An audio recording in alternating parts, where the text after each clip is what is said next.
My name is Jonathan Reed, 45, founder of Helix Robotics, the man who once promised the world a safer tomorrow by teaching machines to think. And I was 3 breaths away from trading my own pulse for silence. It was 2 in the morning, and the city below my corner office looked like a motherboard on fire. Billions of dollars of ambition glowing in grids, while I stood in that aquarium of glass, feeling smaller than a lost child. The bottle of pills rattled in my trembling fist, each tablet a white escape hatch, and with every clink, I could hear headlines forming in some newsroom. Billionaire visionary found dead. Another statistic in the tech suicide epidemic nobody talks about until it trends. The AI layoffs I ordered that afternoon echoed in my ears. 1,500 families wondering how to pay rent so that Wall Street could applaud my efficiency, and I pictured their living rooms going dark one by one, a constellation of suffering, switched off with my signature. My son, Noah's text, still unread. "Dad, are you coming to my play tonight?"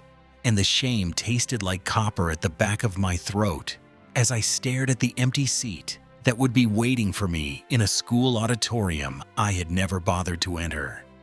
The neon skyline kept whispering that I was irreplaceable, yet the silence inside insisted I was irrelevant, a ghost already. And as my thumb twisted the child-proof cap, I felt the building sway. Or maybe it was just me. A man whose empire now weighed more than his soul. I stared at my reflection in the black glass of the window, and the man who stared back was half phantom, already cheekbones sharp from missed meals, eyes ringed in insomnia, bruises, necktie hanging like a noose made of silk. With trembling fingers, I opened a blank document and began what I thought would be my final ledger, not of profits, but of casualties, every promise I had broken, arranged like tombstones in neat rows. Maria's 8 birthdays forgotten, Noah's science fair canceled, so I could live stream a product launch, Ethan's college tour, replaced by a shareholder call. Margaret's voicemails ignored until the sound of her voice felt foreign. Line after line, the cursor stabbed the screen. 316 names before I even reached my board of directors. And when I typed the last entry, my pulse hammered so loud, I feared the glass around me would shatter. I closed the laptop and felt the air crawl like static breathing on my skin, because in that instant I saw flashes of 1,500 living rooms, the ones my AI redundancy memo had sentenced to sudden poverty. Fathers explaining pink slips under flickering fluorescence. Mothers Googling food banks at midnight. Kids hearing the word eviction for the first time. Their fear pressed against the window in a silent scream, and I tasted metal in my mouth, coppery, as if conscience itself were bleeding. I turned away, but the office lights stuttered, and every screen on the floor booted up by itself, glitching between stock charts and a looping video of me on stage, declaring humanity would thrive beside my machines. Audio warped into a low chant of liar, liar, liar, louder with each flicker, until I yanked the power main. Yet the chant kept pulsing inside my skull, because it was never the speakers. It was memory. In the hallway exit sign, a moth burned alive against the hot red letters, and I found perverse comfort watching its wings char, thinking that in a minute my own burning would stop too. I returned to the desk and poured the pills onto the glass surface. 80 capsules rolling like tiny bone dice, and for a sick moment, I arranged them into a corporate graph rising upward, then collapsing into a flat line, a private joke for my autopsy. My phone buzzed, but I refused to look. The ringtone had become a siren of guilt, so I silenced it and scribbled a single sentence on company letterhead. I'm sorry I turned love into collateral damage. I folded the note, placed it beside the bottle, and the chill that followed felt merciful, the calm of surrender, the eye of the storm where nothing hurts because you have accepted annihilation. I visualized the headline again, yet this time I zoomed in on the comment section vultures, arguing whether my death was proof that success is pointless or proof that I was too weak to deserve it. Algorithms feasting on my corpse for engagement. A gust rattled the window, and the city lights flickered like dying stars, as though the grid itself anticipated my departure, and I heard the HVAC hum shift into a low drone that resembled chanting numbers, my net worth counting down to 0. I swallowed once, tasting the stale air of boardrooms, and raised the first capsule to my lips, but my hand paused because the room temperature plummeted, breath blooming white like winter, and for a heartbeat, I wondered if the servers below had failed, plunging 30 floors into darkness, yet the city still glowed. Only my office had slipped into frost, and the computers that I had killed moments earlier powered on in perfect silence screens, displaying a single line of text in blinding white. Who profits when a soul is sold? Jonathan. My knees buckled, the pills scattering across the floor like sleet, and a memory surfaced unbidden of a child, me kneeling in Sunday school, reciting Psalm 23. A voice I had not heard in decades, whispering inside the cold, "Restore my soul." I squeezed my eyes shut, begging the hallucination to pass, but when I opened them, the words had changed. Not too late, child, choose. I felt the building sway again, or maybe it was the tectonic shift of conviction, and a sound rose in my ears.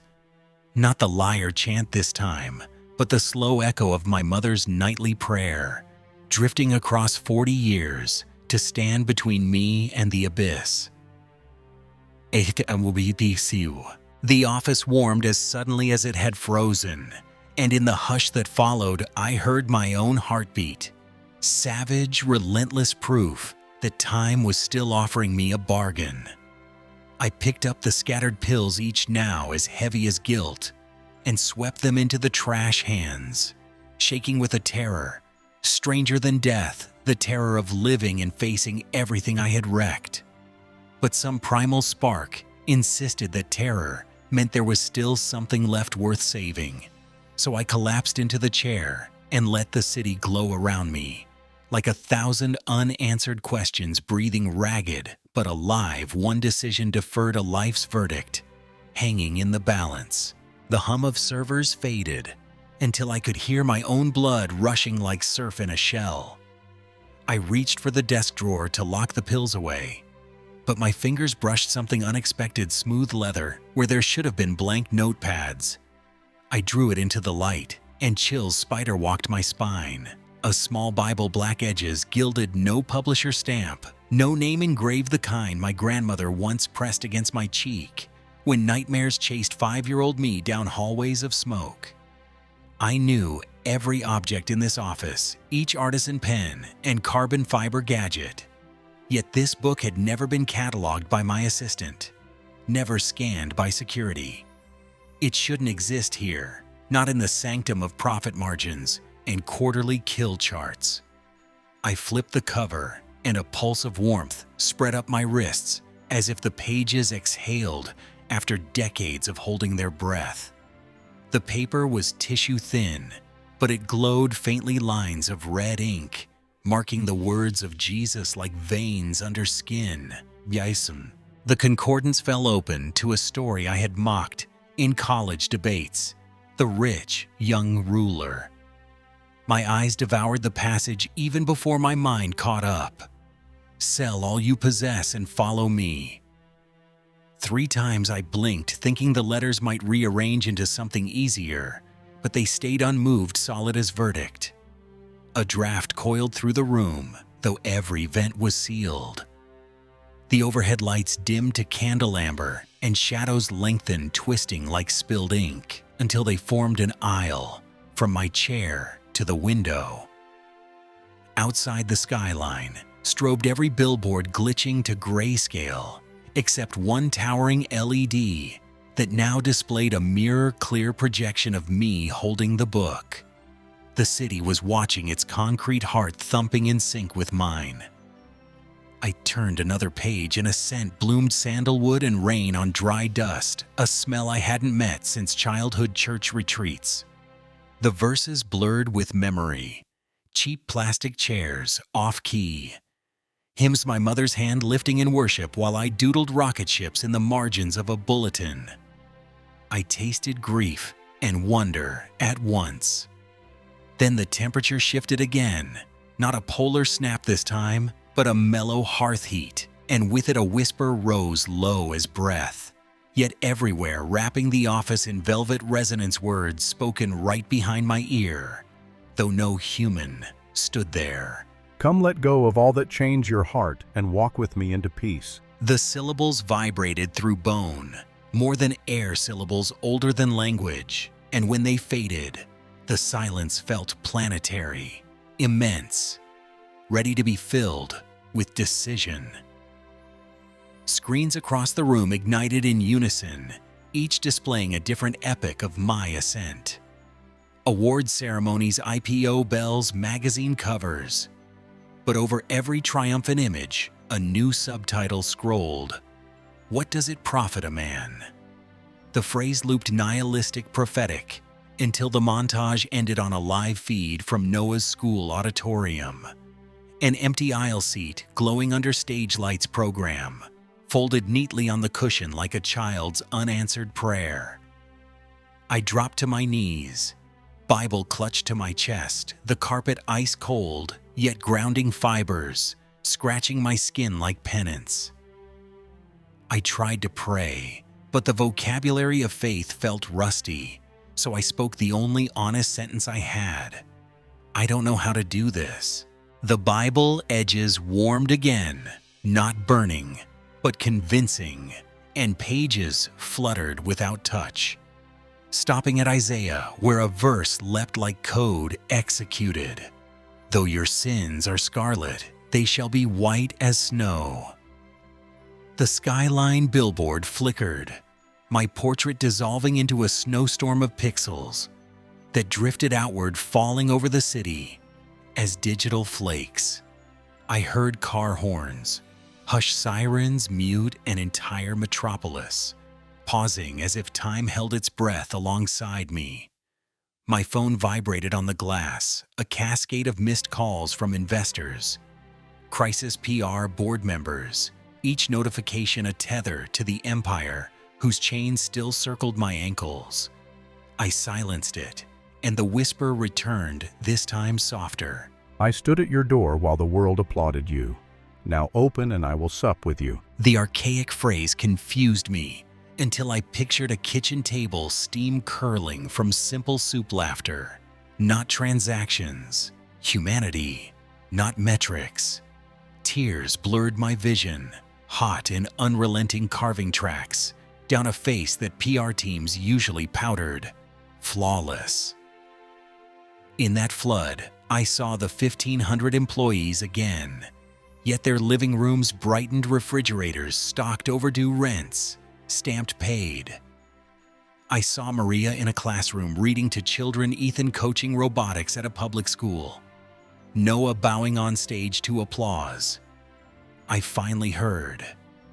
The images weren't demands, they were invitations, alternative futures, balanced on the spine of this mysterious book. I rose, joints aching like I had sprinted miles, though I'd scarcely moved, and placed the Bible at the center of the desk.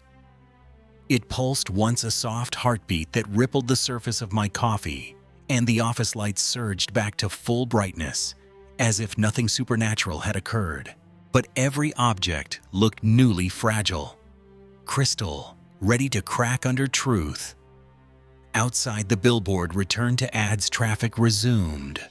Yet I felt severed from the algorithmic roar, standing in a quiet threshold older than silicon. The leather cover seemed to breathe, waiting. I understood then that the miracle wasn't the book appearing. It was time itself pausing to ask a question I had outrun for decades. Would I walk away sad like that nameless ruler, or would I walk away free? My hand hovered over the leather once more, and a final whisper, gentle and inexorable, flooded the room. Open the gates of your kingdom and watch mine unfold. The ellipsis at the end hung incandescent, not coercion, but cosmic courtesy. The bottle of pills in the trash looked absurdly small, powerless, a child's toy compared to the weight of this choice. I exhaled a breath I didn't know I was holding, and the office, the city, the orbit of my prior life all waited on the next inhale. When it came, it tasted of cedar and dawn. The Bible still pulsed on my desk like a second heart, while sunrise turned the San Francisco skyline into molten glass. Inside the office, nothing moved except the decision growing at the center of my chest, a yes that tasted like both freedom and fire. I swept the bottle of pills into the shredder, watched each capsule grind to gray dust, then pressed the leather cover to my forehead as if taking an oath no court could witness. First step, call Mom. The clock read 6:03 a.m. when her voice arrived, fragile yet bright. "Jonathan, are you safe?" Words tumbled out. Midnight voices, a Bible that appeared from nowhere, the choice to leave the throne I built. She did not gasp. She only whispered, "I never stopped praying this would come." Her relief felt heavier than my grief, and it became the blueprint for everything that followed. I opened a fresh document, not a quarterly forecast, but a repentance manifesto. Subject line, "I resign as chief executive effective now." Body voting shares transferred to a charitable trust, liquidation schedule attached, employee. Buyout fund seated with $2 billion, severance tripled for the 1,500 workers, replaced by Helix bought 9 tuition vouchers for their children, lifetime mental health cover. I hovered over send, pulse racing, then clicked, feeling the empire shudder through the fiber lines. The phone erupted with alarms. Investors, anchors, senators, trolls. But their anger sounded distant, like thunder on another coast. Barefoot, I walked the corridors, security cameras tracking a prophet in a torn suit. In the war room, I hit the intercom, "All officers to Level 10 Emergency Summit." They filed in, half asleep, half terrified, and stared when they saw the Bible instead of a slide deck. I spoke without screens. "We engineered miracles that cost people their livelihoods. Today we reversed the equation." Silence cracked. Someone muttered, "Stock crash." Someone else whispered, "Lawsuit." But a younger engineer near the door began to clap his hands, shaking yet determined, and the room followed, as if a curtain had lifted.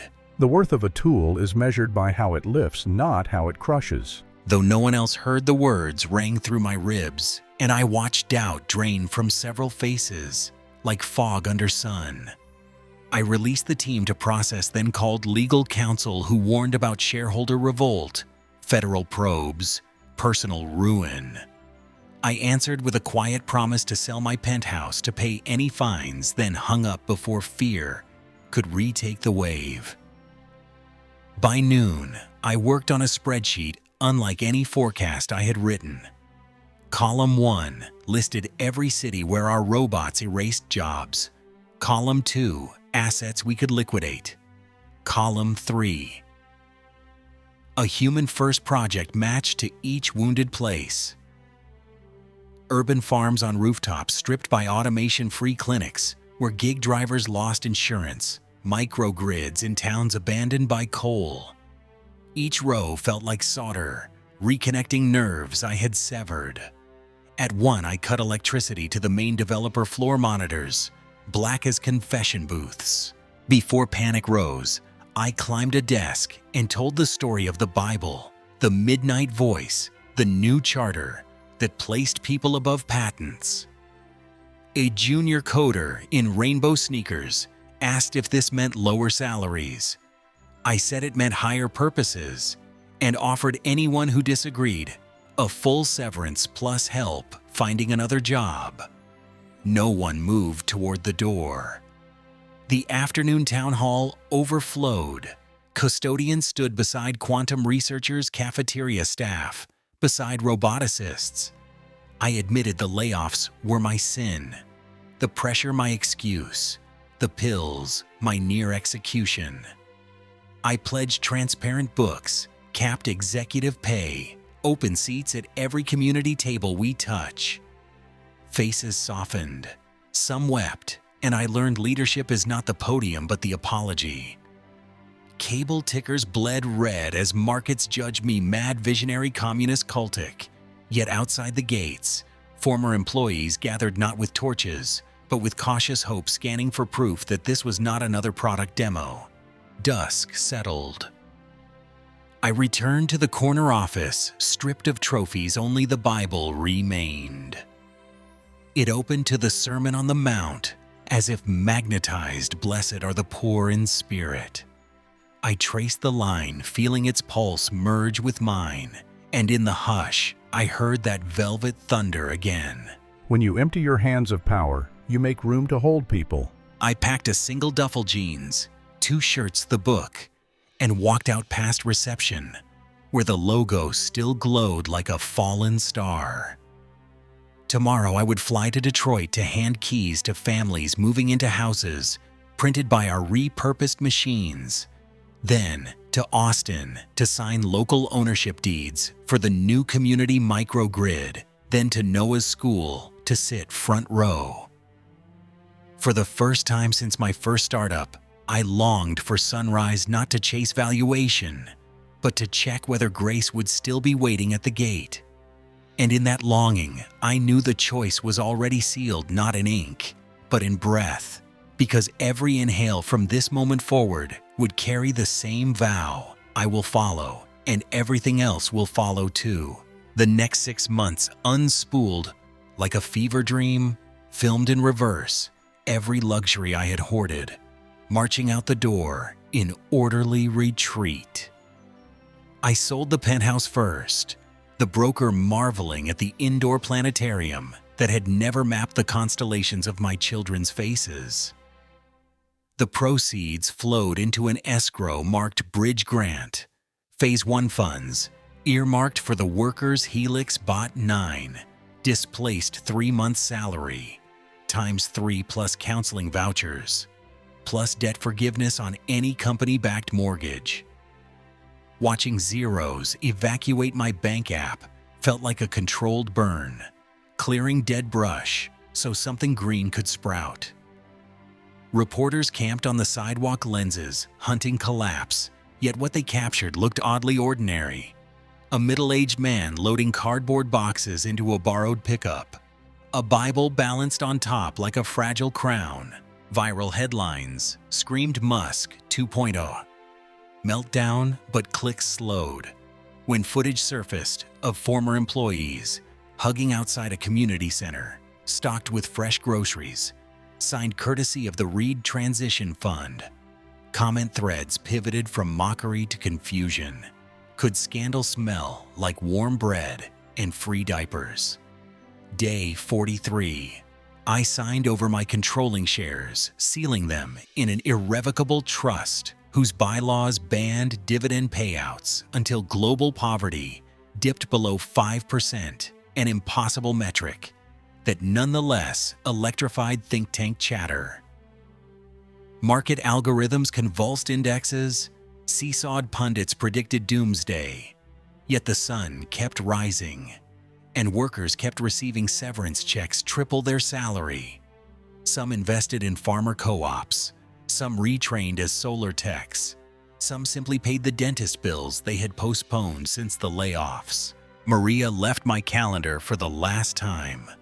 Mascara streaked as she hugged a packet containing admission to the University of Austin and a stipend that would cover 4 years, plus a study abroad in Bogota.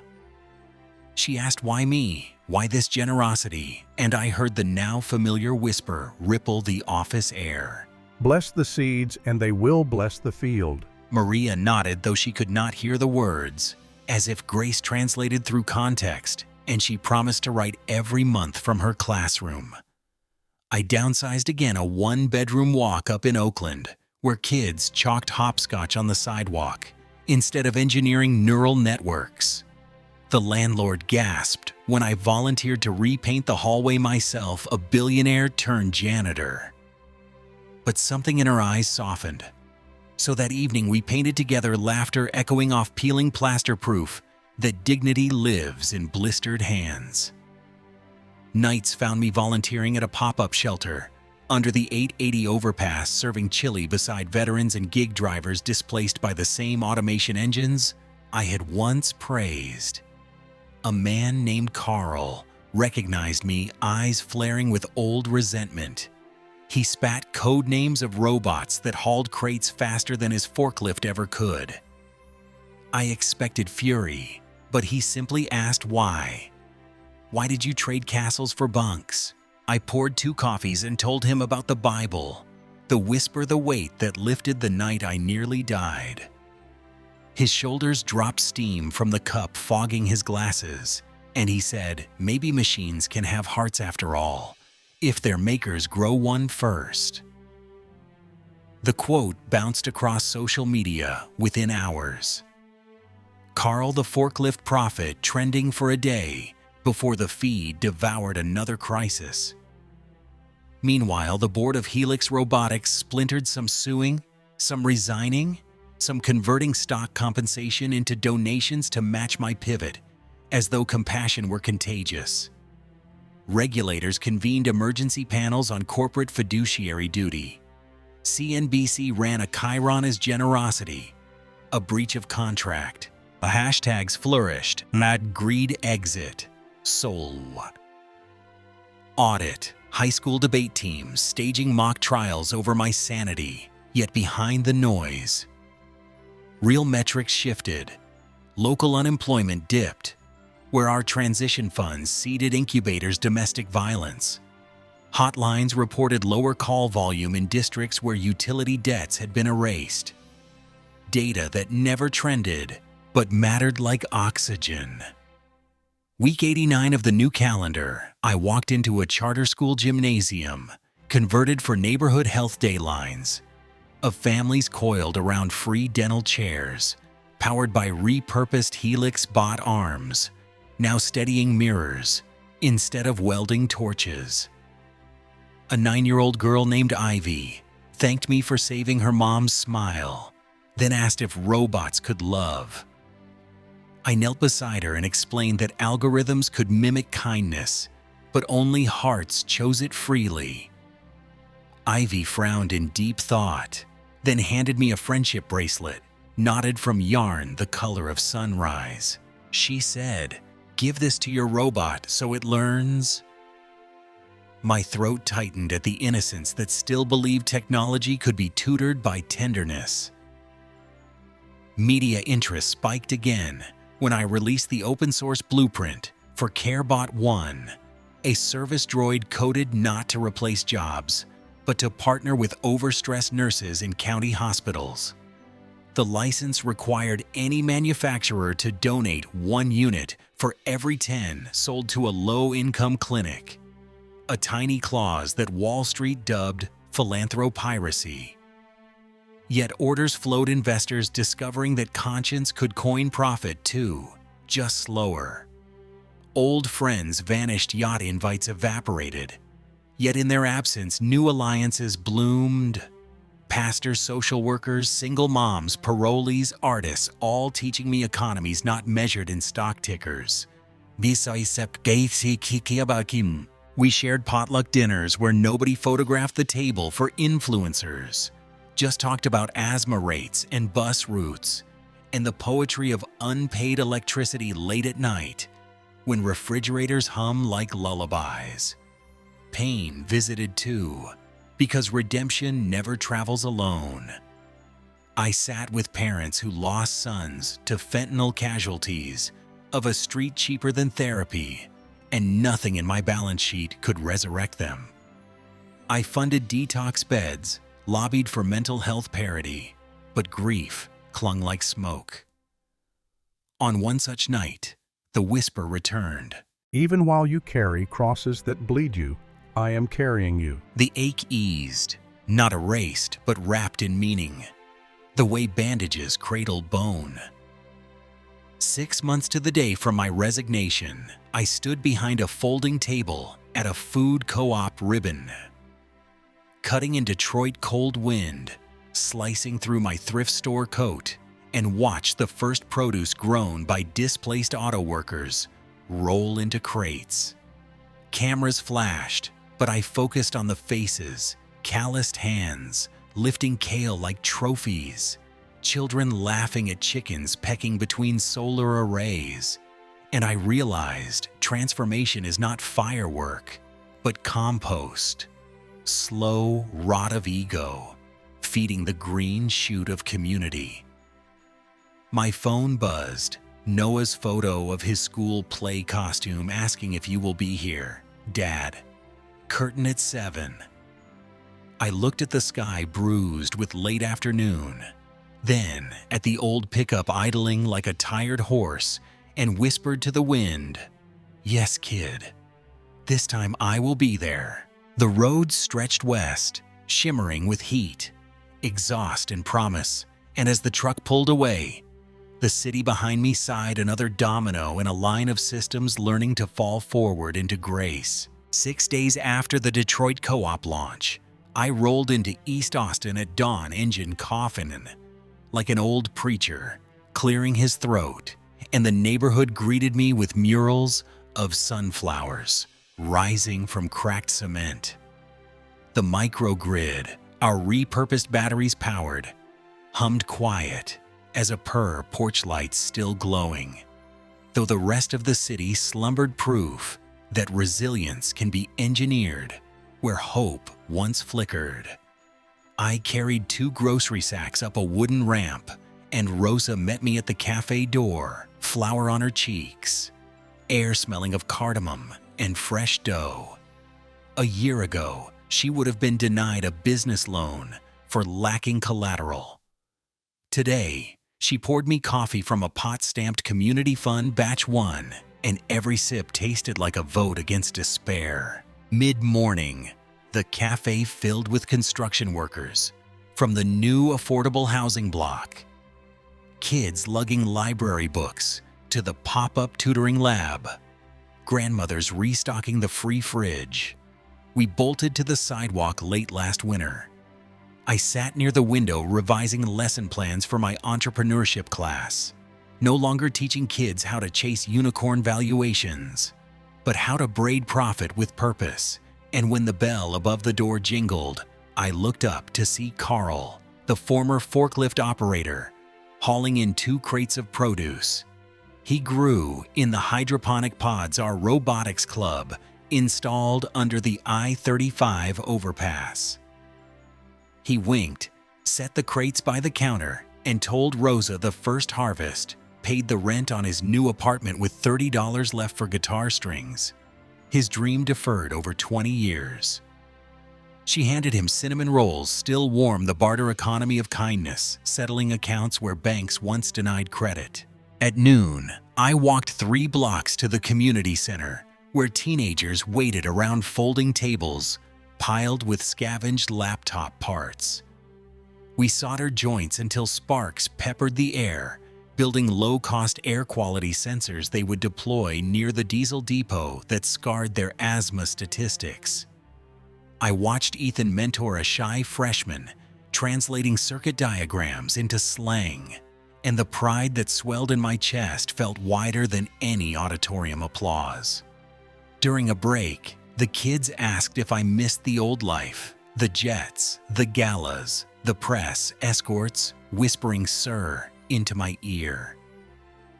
I told them the view from a private runway never matched the one from a bus stop where neighbors share umbrella space, and they nodded as if measuring wealth by shade, not shares. A buzz of notification hit my phone media alert. Read Effect reduces local emergency room wait times by 13% thanks to CareBot rotation. But I silenced the headline and helped a student untangle wires shaped like questions she was afraid to voice.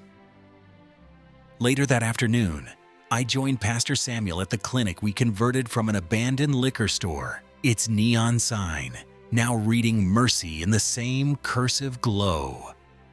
Volunteers unpacked boxes of insulin, donated by a biotech rival who had mirrored our give one, get one clause to salvage their reputation. Yet medicine is medicine. Redemption by any route still heals.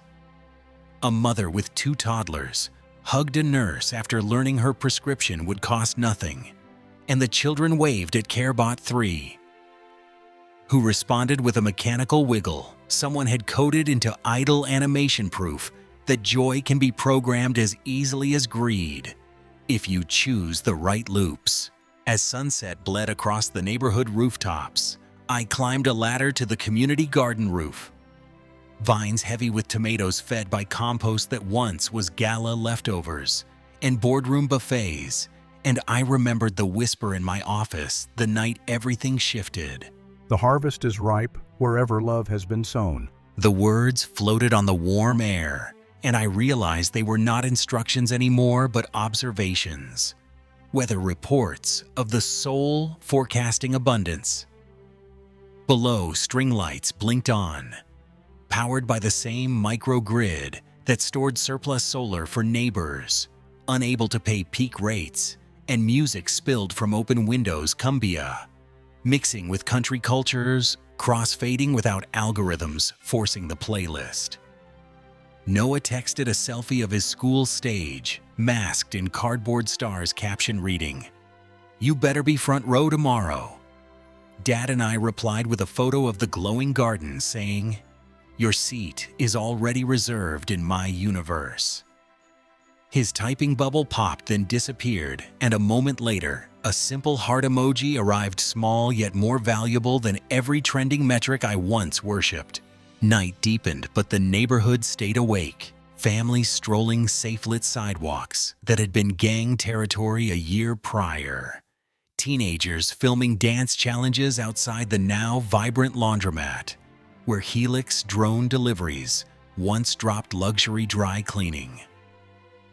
I crossed the street to join a block party celebrating the first cohort of microloan graduates. 15 entrepreneurs who replaced liquor ads on bus shelters with murals of local legends. Carl strummed guitar while Rosa handed out cafecito. Elders line danced with toddlers, and someone thrust a plate of brisket into my hands, smoky and tender, the taste anchoring me to soil more solid than any marble boardroom table. Reporters hovered at the fringe, but the lenses felt different, curious, not predatory, capturing a billionaire turned neighbor rather than a spectacle. One asked how long I planned to stay in Austin. I said until the lights in every window burn, with possibility instead of fear. And even then, I might linger for the sunrise. The crowd cheered, not because of me, but because their own future suddenly sounded plausible, tangible, a melody they could dance to. Midnight approached, and I climbed the garden ladder once more, city skyline twinkling, like a patient finally breathing free. And as I sat among the tomato vines, the whisper returned, gentle as dew. Rest now, traveler. The road ahead is bright, but even light bears weight. Let my peace be your pillow. I closed my eyes, the hum of the microgrid lulling me. And for the first time in decades, I slept without alarms, the night holding me like a promise already kept. The church was a converted auto garage, still smelling faintly of motor oil. Beneath the incense candles, corrugated roof rattling in the Texas wind. Water in a repurposed livestock trough shimmered under string lights as neighbors packed every folding chair. Ex-employees shoulder to shoulder with children from my robotics class. The choir, a mashup of mariachi trumpets and gospel hand claps that rattled my ribs with joy. Pastor Samuel lifted a hand for silence, and I stepped forward in faded jeans, Bible tucked beneath my arm like a compass, scarred but faithful. My mother sat front row clutching Noah's hand, Ethan filming on a second-hand phone, Maria waving a homemade sign that read, "Love outsmarts code." I faced the crowd and the words poured out. Unscripted, I once thought genius was measured by patents. But tonight, I know the true algorithm is mercy multiplied by courage. I confess the pill bottle, the layoffs the empire built on restless nights and restless souls. And a hush fell so deep, I heard the fluorescent hum, pause to listen. Then I told them about the Bible that appeared when death was closer than breath, the whisper that rewired my circuitry, the avalanche of miracles that followed after the first yes. Faces glistened, tears mingling with the baptismal water splashed onto the concrete floor as toddlers leaned too far over the rim. Pastor Samuel asked the ancient question, "Do you renounce the empire of greed and pledge allegiance to the kingdom of hope?" I said I do, voice cracking, and stepped into the trough, water climbing past my knees. Cool as midnight clarity. He lowered me backward, and the world inverted, ceiling lights splintering into constellations across the surface, time stretching thin enough to hear a heartbeat that was not mine alone. In that underwater hush, the familiar whisper returned, louder than lungs begging for air. Rise, new creation, and let the ripples heal cities. I burst upward, gasping laughter, water cascading like broken chains, and the congregation erupted applause, ricocheting off steel walls. Some stomping, some weeping, Noah shouting, "That's my dad." Pastor Samuel wrapped me in a towel that smelled of dryer sheets and cedar, and for a moment I felt 5 years old again, safe in a certainty not engineered, but bestowed. When the cheers mellowed, I addressed the cameras lining the back wall live stream, humming to a world half skeptical, half starving for meaning. If my story proves anything, it is that systems are only as cold as the hearts that steer them. I said, so steer yours toward the broken places until algorithms bend to compassion. I told investors watching in boardrooms that profit without purpose is just arithmetic, and coders in dorm rooms that their greatest hack might be humility. I ended with a challenge. Tomorrow at sunrise, choose one chain to drop, one neighbor to lift, and watch what multiplies. Lights dimmed, the choir swelled, and I stepped down to hug the line of people waiting for prayer. A homeless veteran clutching a discharge paper, a software engineer wrestling burnout, a teenager afraid her undocumented parents would be deported, and as I listen in, the whisper threaded through every story like a golden seam. I am the root code of love, run me, and watch the world debug itself. Outside, the night air smelled of rain on hot asphalt neon. Mercy sign flickering above our heads, and the city skyline beyond seemed smaller, humbler, as though bowing to something infinitely gentle yet unbreakable. I walked home barefoot to feel the earth pulse beneath each step, streetlights haloing puddles into little baptism fonts, and with every reflection I saw a man learning to belong at last. Before you scroll to the next video, pause. Breathe. Let this story download into your bloodstream. If grace can rewrite a billionaire's code, it can debug yours too. So smash that subscribe button right now. Drop a comment with one chain you are ready to break and one neighbor you will lift today. Share this link with the friend who swears there's no way out of their darkness, because algorithms cannot censor living proof.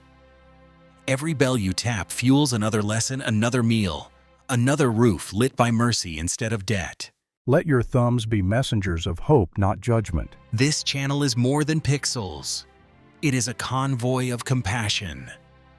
Join the movement. Hit follow. Speak life in the comments and watch the ripples heal cities